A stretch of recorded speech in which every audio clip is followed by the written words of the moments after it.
Barrister Umair Niazi साहब पाकिस्तान तहरीक रहनुमा वो हमें ज्वाइन कर चुके हैं। नियाज़ी साहब बहुत शुक्रिया आपके वक्त का। नियाज़ी साहब बात हो रही है प्राइवेट मेंबर डे के ऊपर ये तमाम बिल मुतारिफ़ करवाने की, जिसमें मखसूस नशस्तों का भी मामला है, जिसमें तनासुब भी तब्दील करना है, जजेस की तैनाती के हवाले से भी तरीक़ाकार है, तादाद बढ़ाने के हवाले से भी है। वो यूँ लगता है कि जैसे पूरा एक नया दिबाचा मुतारिफ़ करवाया जाएगा। क्या प्लानिंग होगी पाकिस्तान तहरीक इंसाफ की इस पर और मौक़िफ़ क्या होगा? अच्छा, जहाँ तक मौक़िफ़ का ताल्लुक़ है, देखें आइनी तरमीम कोई ये आम लेजिस्लेटिव बिज़नेस नहीं है। एक कॉन्स्टिट्यूशन एक डॉक्यूमेंट है जो 1973 में बड़े कंसेंसस से बना, और अब आइनी तरमीम आप उस मौके पे करना चाहते हैं एक ऐसे मैंडेट के साथ जो mandate in it self disputed है। एक फॉर्म 47 की गवर्नमेंट है जिनके वोट ही अपने नहीं है, ठीक है, जिनको बिठाया गया है, जिनको लाया गया है। अगर वो आइनी तरमीम करेंगे, इस कॉन्स्टिट्यूशन के साथ छेड़छाड़ करेंगे, तो वो किस तरह से सस्टेन करेगा? तो हमारा इस पर तो वाज़ेह मौक़िफ़ है कि इनके पास ये इख्तियार ही नहीं है।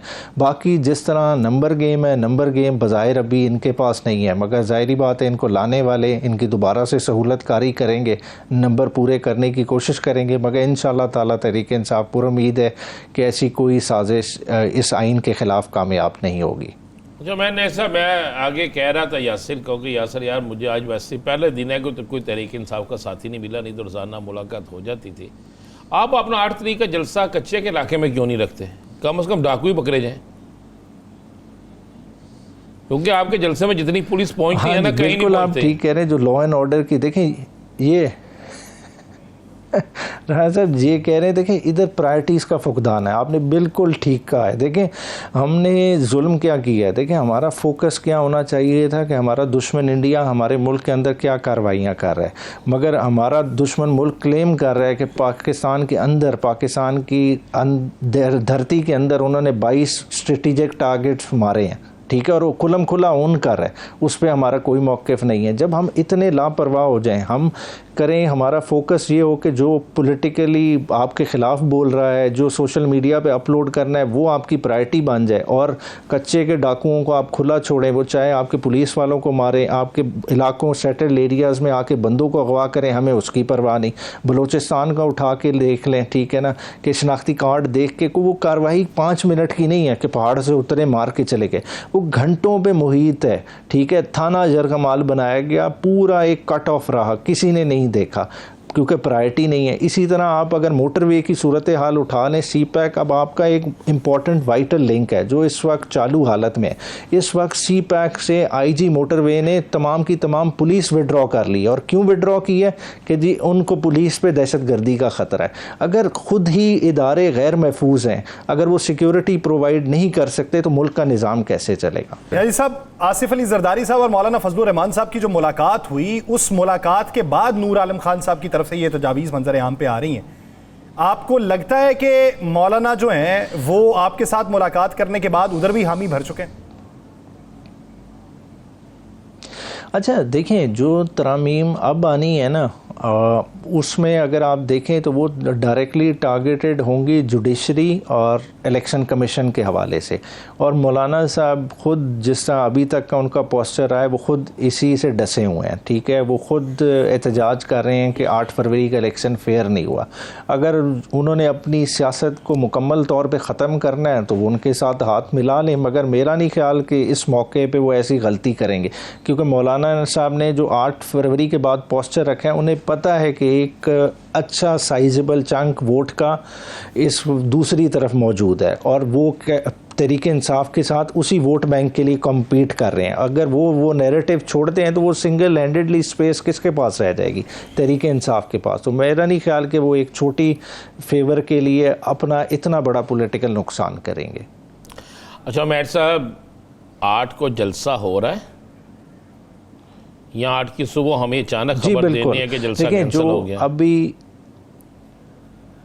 अच्छा देखें, ये जो जलसा कैंसिल हुआ उसके मुहर्रिकात चीज़ें आपने सारी सामने देख ली। आज़म सवाती साहब का बड़ा कैटेगोरिकल बयान आया, और जो उन्होंने खान साहब का मौक़िफ़ दिया कि मैं ये 22 तारीख का जलसा कैंसिल कर रहा हूँ इस वजह से कि मैं अभी एक वक्ती कंसेशन दे रहा हूँ मुल्क के उस वक्त के हालात को मद्देनज़र रखते हुए, और साथ ही साथ जो मुबारक सानी का केस वो रिव्यू पिटिशन सुप्रीम कोर्ट में लगी हुई थी, तो उस तरह की कोई ऐसी फ़ज़ा नहीं चाहते थे कि कोई टेंशन बन जाए। ठीक है, तो 8 फरवरी की उनकी कैटेगोरिकल इंस्ट्रक्शंस है कि होना है, और ये अब लीडरशिप का भी इम्तिहान है, और लीडरशिप मैं नहीं समझता कि इस स्टेज पे आके अब उससे पीछे हट सकती है, क्योंकि पीछे हटेंगे तो ये बोथ वेज नुकसान होता है, क्योंकि बार बार कॉल ऑफ करने से आपका वर्कर आपके अगेंस्ट एंटेगनाइज हो जाता है, वो फिर वोकल होके आप ही के ख़िलाफ़ बोलता है। तो मेरा नहीं ख्याल कि इस दफ़ा क़यादत ये मौका देने लगी है।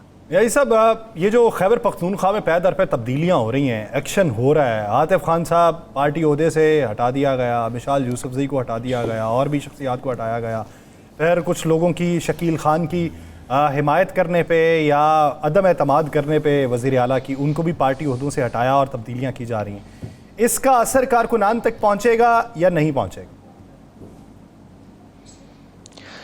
अच्छा जी, कारकुनान पे तो मैं नहीं समझता, क्योंकि कारकुनान और इस वक्त लीडरशिप के दरमियान एक डिस्कनेक्ट है। डिस्कनेक्ट मैं इस सेंस में कहूँगा कि कारकुनान देख रहे हैं इमरान खान की तरफ, और उनका फोकस खाली है कारकुनान का इमरान खान की रिहाई, और ये जो ऊपर वक्ती तौर पे चपकलिश बनी हुई है ये उनको नहीं अफेक्ट करती, ना उनके मोराल को अफेक्ट करती है, मगर ये पार्टी की इंटरनल वर्किंग को ज़रूर इफ़ेक्ट करती है। और मेरी तो यही तजवीज़ होगी, ये छोटे डिफरेंसेस होते हैं, ठीक है, इसको बड़े आराम से सेटल भी किया जा सकता है, ठीक है, मगर ये है कि इशू को चाहिए, जो सीनियर लीडरशिप है उन्हें स्टेप फॉरवर्ड करना चाहिए और रिकन्सिलिएशन करानी चाहिए। क्योंकि देखें, जब आप चल रहे होते हैं मौक़िफ़ डिफरेंट होते हैं, और पार्टी के अंदर होते हैं मौक़िफ़ की वजह से डिफरेंस ऑफ ओपिनियन ज़्यादा बढ़ जाता है, तो फासले कम कराना ये लीडरशिप का ही काम है।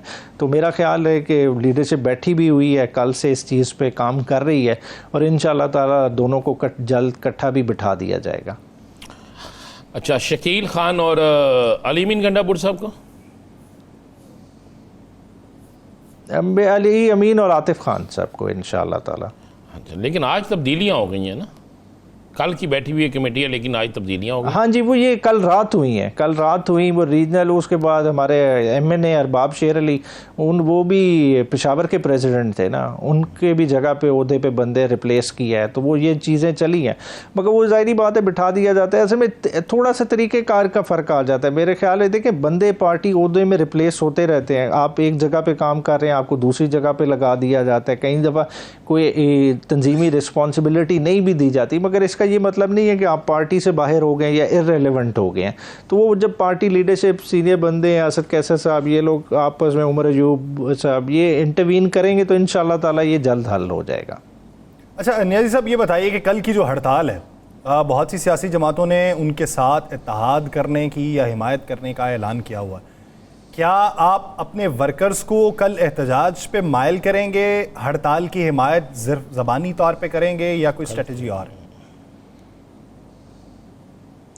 अरे कल की जो हड़ताल वो तो ताजरों की है ना हड़ताल जी, तो वो तो ताजरों ने करनी है, वर्कर्स बेचारे तो वो तो कंज्यूमर है ना, उसने तो दुकानों से चीज़ें ख़रीदनी होती हैं, तो ये ताजरों की हड़ताल है, और ताजरों का मौक़िफ़ भी ठीक है।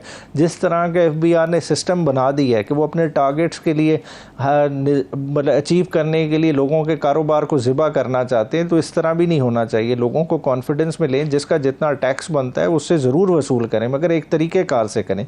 मगर अगर एक कारोबार ही लॉस में है, जिसके पास है ही नहीं, आप कहें कि नहीं आपने इतना हर महीने देना ही देना है, तो वो किस तरह से टारगेट पूरे होंगे? तो ये सारी चीज़ें देखने वाली हैं। तहरीक इंसाफ इस हड़ताल की हिमायत करती है? अब एज ए पार्टी तो मतलब एज ए वर्कर मैं कह सकता हूँ कि करनी चाहिए, मगर ये तो मौक़िफ़ लेना, लेकिन आपका ट्रेडर विंग जो है उसने तो हिमायत कर दी है, आपके ट्रेडर विंग ने तो इसकी हिमायत की है। अब क्या? हाँ जी, ट्रेडर विंग ने कर दी है, तो फिर उसको ज़ाहिरी बात है पार्टी ओन अप करेगी। पार्टी का विंग है, पार्टी का विंग जो फैसला करेगा उसकी सीनियर क़यादत करती है, तो उसको बिल्कुल करना चाहिए, ओन अप सारे करेंगे, क्योंकि ट्रेडर विंग ने ही तो इंश्योर कराना है ना कि तमाम मार्केट में हड़ताल इफेक्टिवली हो और मार्केट बंद नज़र आए और हुकूमत को एक वाज़ेह मैसेज जाए।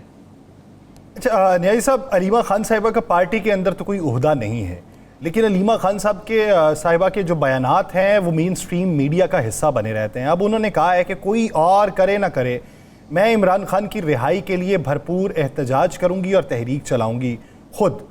तो क्या वो पार्टी मैनेजमेंट से खाइफ हैं या फिर तरीक़ाकार से खाइफ? अच्छा नहीं, देखिए इमरान खान साहब उनके भाई हैं, ठीक है, और बहन को अपने भाई की तकलीफ़ का बहुत बेहतर एहसास होता है, और वो बहन है जो, और बाकी जो बहनें हैं हर पेशी पे खान साहब की आती हैं, हर केस की हेयरिंग में वो सुबह से लेके शाम तक मौजूद होती है। मतलब उन्होंने अपना घर बार छोड़ के मतलब इस्लामाबाद में डेरे डाले हुए अपने भाई की रिहाई के लिए। तो एज ए भाई के लिए बहनों ने नहीं करना तो किसने करना है, तो वो उसी लिहाज से कोशिश कर रही है। मगर पार्टी का ओवरऑल दायरा कार में और भी है, देखें इमरान खान उनका प्राइम टारगेट है पार्टी की क़यादत का कि खान साहब को बाहर लाना है, साथ साथ दूसरे भी अमूमी मसाइल भी हैं, जैसा आवाम का महंगाई का इशू, उसके लिए भी प्रोटेस्ट करना, बाकी कोई जुल्म ज़्यादती हो रही है, बाकी इशूज़ को उजागर करना, तो पार्टी का एक ब्रॉडर रोल है। अच्छा मिनिस्टर साहब, ये तो बता दें आरिफ अलवी साहब के आने से कितना का वज़न कम होगा पार्टी के अंदर ग्रुपिंग का? अच्छा जी, आरिफ अलवी साहब बहुत ही मैच्योर सियासतदान, पार्टी के पुराने लॉयलिस्ट वर्कर्स में से हैं, खान साहब का कॉन्फिडेंस भी इंजॉय करते हैं, और साथ साथ आपने देखा 5 साल दौरे सदारत में मतलब उन्होंने अपना कद और बढ़ाया है, मतलब उन्होंने बेहतर अंदाज से अपने जो है ना मामलात कैरी किए हैं। तो उन जैसी फिगर अगर तरीके इंसाफ के मामलात देख रही है तो ज़ाहिरी बात है जो वक्ती तौर पे कोई आपको डिफरेंसेस बाहर से नज़र आ रहे हों वो हल करने की उनमें कैपेसिटी ज़रूर है। आप क्या समझते हैं कि जो पुराने अराकीन हैं, बहुत सारे लोगों का ये भी मानना है कि उनका नाम शामिल नहीं होता मुलाकात करने वालों में, और वो नाम कौन डिसाइड करता है ये भी उन्हें मालूम नहीं। अब वो जो है वो बहुत सी शख्सियात के बारे में बात करते हैं। मिसाल के तौर पे शौकत यूसुफजई साहब, उन्होंने हमारे प्रोग्राम के अंदर ये बात की थी कि मैं तो मुलाकात के लिए नहीं जा सकता। उन्होंने ये भी कहा कि अलीमा खान साहिबा के बयानात जो हैं वो पार्टी में इंतशार का बायस बन रहे हैं। तो आपको लगता है कि वो फ्रस्ट्रेशन का भी शिकार हो जाते हैं रवाबित के टूट जाने से?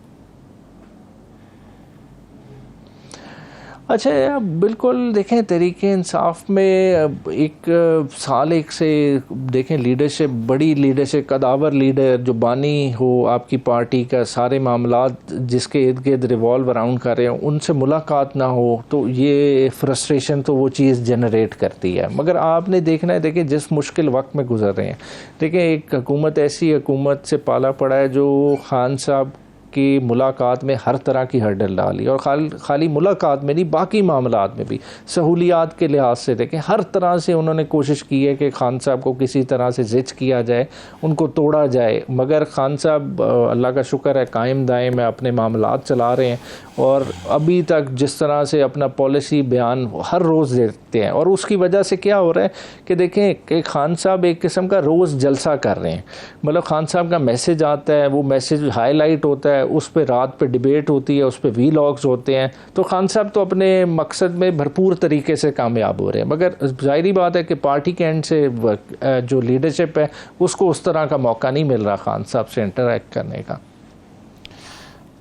8 सितंबर बिल्कुल करीब आ गया, और सुनने में यह भी आ रहा है कि हो सकता है 8 सितंबर से पहले तफसीली फ़ैसला भी आ जाए, या 8 सितंबर से 2 दिन बाद तफसीली फ़ैसला आ जाए। आपके पास क्या इत्तला है? अभी तक तो जी गवर्नमेंट पूरे कोशिश कर रही है, मतलब इलेक्शन कमीशन ने भी अपनी रिव्यू पिटिशन फाइल की हुई है, सारे उस एंड पे लगे हुए हैं कि किसी तरह से ये राइट जो है ना तरीके इंसाफ का, इसको जो है ना फोरगो कराया जाए, क्योंकि कानून उसमें वाजे है, आइन वाजे है, प्रोपोर्शनल रिप्रेजेंटेशन का निज़ाम है, उसको इफ़ेक्ट करना, उसको रोकने का इनके पास कोई किसी तरह का ना लीगल कानूनी अखलाकी जवाज़ है। मगर वो एक हठधर्मी है जिसकी वजह से डिनाई कर रहे हैं, और कोर्ट को पुश कर रहे हैं, सुप्रीम कोर्ट को पुश कर रहे हैं कि वो किसी तरह का एक्सट्रीम स्टेप ले।